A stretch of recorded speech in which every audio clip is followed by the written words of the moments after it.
Good day everyone. The topic for today is how to choose an apartment here in the United States.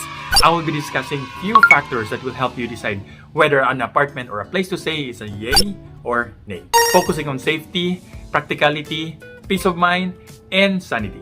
So if you're interested, stay tuned and watch till the end. I'm Nurse Juan OFW, your OFW nurse. Factor number 1, distance. How far is too far? For me, ideally, you have to get a place as close as to your work as possible. Because most of the week, you'll definitely be spending on your workplace. Like for me, I usually work like 4 days a week. So it would be best for me just to stay nearby. My first apartment was like 5 minutes away from my work, and it was really a good decision for me. It makes it easier for you to go to work, and you get to have more rest because of this. This is mainly good if you're single, but if you have other factors like your family or children, then you have to think about them as well. So you should choose an apartment with a strategic location wherein it works with your work versus with the school, or with the public transportation for school like a bus versus the shops versus the stores. Don't worry too much about having shops or stores far away from your place. Most of the time you'll be doing like once or twice a week going to those department stores. So mostly you have to focus on getting a place near your workplace and other factors that will be revolving around your daily routine. Then, don't solely decide on the distance of the apartment from your workplace.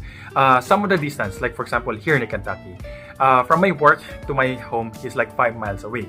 It only takes me like 5 minutes in order for me to get to that workplace. But for my brother in Pennsylvania, like 5 miles will sometimes take them maybe 20 to 30 minutes, depending on the traffic scenarios. So you have to factor that in. So if ever you choose one, use Google Maps or Waze in order for you to calculate how fast you can get to your workplace from your home. So my point is, 5 miles here in Kentucky is not the same within the 5 miles in other states. For me, ideally, you should try to get an apartment within 20 to 30 minutes. Getting an apartment farther from that will take a toll on your gas, mileage, and of course, your rest. The next factor is the monthly rent and the freebies. The price for renting apartment is definitely a big factor in this scenario. You really have to be wise in choosing one. Make sure that you are able to sustain this apartment with your current salary. Some apartments might be more expensive, particularly those found in the city areas. So you have to decide whether to get one that's more expensive versus the one who is a little bit farther from your work but lesser price or cheaper, I mean. So doing the math will definitely help you decide on this part. Then try to compare what are the typical price range within the area for certain apartments. Like for me, I canvassed few apartments before deciding one. Next is to check what are the things included in the monthly rent. Example, apartment A is renting $650, but you have to pay electricity, water, and sewage and gas. Versus apartment B, which costs around $750, but electricity, water, gas, sewage are all included in the $750. So if you will do the math, $750 will end up being cheaper versus the $650. That's why you don't solely decide on an apartment based on the monthly rent. Then, also under this category, you have to determine which amenities are important for you and your family in renting an apartment. Example, washer-dryer, or at least a washer-dryer hookup, because some apartments do not have a specific area for your laundry. So you might end up going to laundry shops in order for you to do your laundries weekly, daily, or every few days. Then most of the laundry shops here are not like back in the Philippines wherein you just have to ask them to do your laundry and they will fold everything and give it back to you. Here, most likely it will be like a DIY.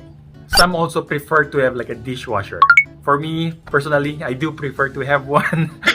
It's really nice to have one, but it's not a necessity. It's a really good thing to have, particularly if you have a big family or you're too lazy to do the dishes. So this will be an advantage. Then other amenities would include ref and gas stove or the slash oven. So those two things are the most basic things that should be included when renting an apartment. For the ref, make sure they are big. Bigger than the usual ref that we have back in the Philippines. The bigger the ref, the better. Why? Because most of the things here in the US, when you buy the grocery, they come in like a bulk type. So having a lot of space in your fridge or in your ref will definitely be an advantage. Particularly if you have like Costco nearby. Then, ask about the central aircon or the heater. Sometimes they put in central AC and heater, but you can't control those temperature. Like recently, we were supposed to get an apartment because everything like fit right. The budget, the size, the distance, everything. But when we reviewed the video, when we took the video during the tour, we noticed that there was no control for the AC. It's not like in the room or wherever, which part of the apartment. So when we asked, they said we don't have any control over it. They keep it on 70. So for us, that's not a good deal because we work in the night shift. So we prefer our place to be cold, and we do prefer that we have control over it. So we opted not to get an apartment. So make sure whenever you're browsing, check those things also. The next factor is the condition of your house. Make sure the house that you're renting will be safe enough for you and your family. You might opt for the cheaper apartments, but the house is barely standing, so that's a big no-no. And having your kids running around might cause the apartment to break down and cause them harm. So better to be wise about this. The next factor is safety and the location of your house. You have to think about the safety of your family, and this includes a lot of factors. Number 1, check for the targeted location is a good place for you to stay in. Try to check if it's a safe or it's a sketchy area. So you definitely have to do your research about this. I'll try to put online or a link here how to decide whether a place is sketchy or not. But most of the time, I try to decide based on the information from the local or people staying nearby. I think that's the best way for you to get best description about the area. Just imagine the scenario for your wife and your children. Think about if they're safe at home being left alone. For example, like for me, I work night shift. So most of the time, my wife will be staying in an apartment alone whenever I'm working. So I have to think if she's safe in that place or not. So you have to do the same thing. Think about if there's any like fences around the house, or like will my children be safe when walking from the bus stop going to our home, or are there any animals around like cougars, birds, or wildcats, and those kind of things. So you have to think of those scenarios as well.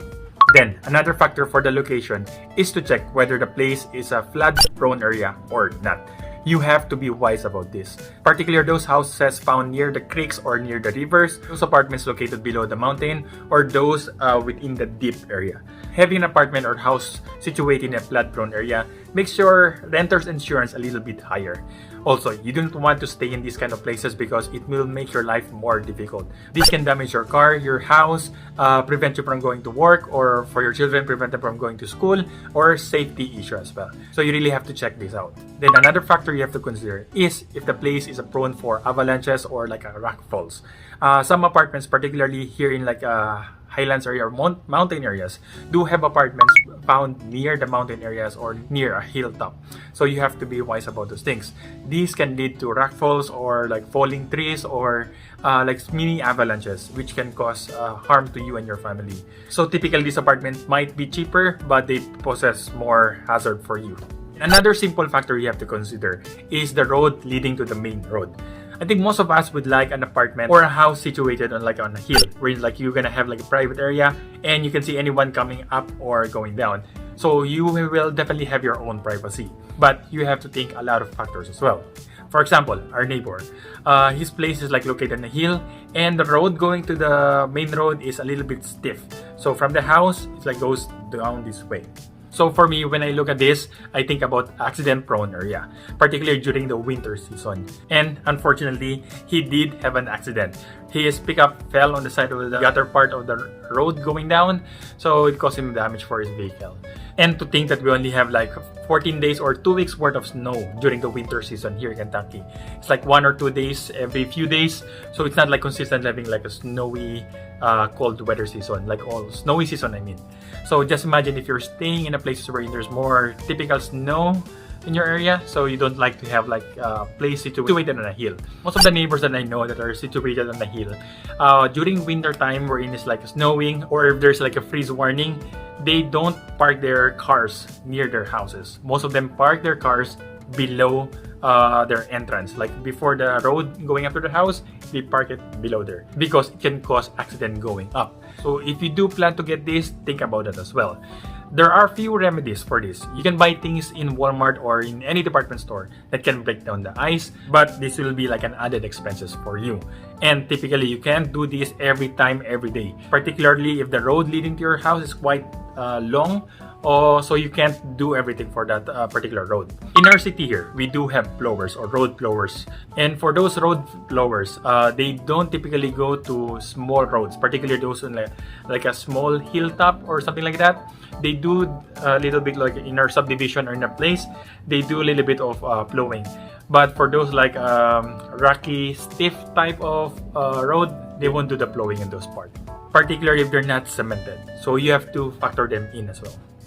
The next factor to decide is whether to get an apartment or a house. So apartments like a duplex, you have to think about your neighbors. For example, if like for us, you're staying in a second floor, you have to think about the people staying downstairs. Particularly if you did not check your house properly and notice that the floor that you're stepping in on your second floor is quite creaking a lot, so you have to worry about the noise created for the downstairs. So like for us, we work night shift. So we have to think about this whenever we walk throughout the sala during the night time. The only good thing for us is the one staying below our apartment is also night shift that works the same shift as us. So whenever we're awake, most likely she's awake as well.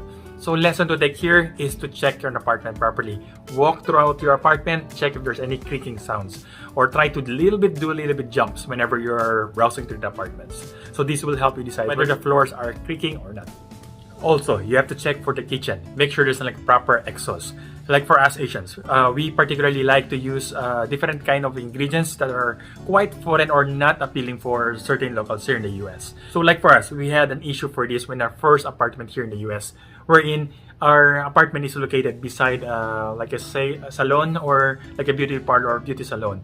Whenever we cook anything that contains fish sauce or patis in the Philippines, they will complain. Or sometimes anything that contains a lot of like spices or any ingredients that are not typically used here in the US, they complain. They will say it smells bad or they're smelling something bad, so it's not good for their business. So make sure there's a proper exhaust for your kitchen, particularly if you're staying on the ground floor and there's someone staying upstairs. So sometimes they do tend to complain more whenever they smell your food. One way to de-escalate this is to share the food that you're cooking. This will be definitely an eye-opener for them and they will get to accustom with the smell that you're cooking. So it does help. But for us, it is a beauty salon, so we didn't have a choice. So the owner offered us a different place to stay in, which for us, we were hesitating to change, but we ended up moving to. And it was actually a good choice for us. We moved into a bigger apartment with an extra garage, and the price is only like $100 difference. So it was a win-win scenario for both of us. So overall, having an apartment means you have to think about your neighbors, particularly if you're creating a lot of noise, particularly if you have children or the neighbor has children. Like some of our colleagues here, they work night shift. So they are having trouble sleeping because the neighbor beside them is quite noisy during the daytime. So they couldn't sleep properly. So it's best for this kind of scenario, try to get a house as much as you can. So overall, it's best for you to get a house versus an apartment. Because with a house, you don't have to worry about these things. You can have all these things without any problems. Though you still have to control some of the smells and noises, but not as much as with getting an apartment. So if you have any comments or tips that you can add in, please comment down below, okay? Also, please support my YouTube channel by clicking the like button, subscribe button, and please share to your friends. Again, I'm Nurse Juan de la Cruz, your OFW nurse. Thank you for watching. God bless. Bye-bye. Stay safe. Bye. Bye.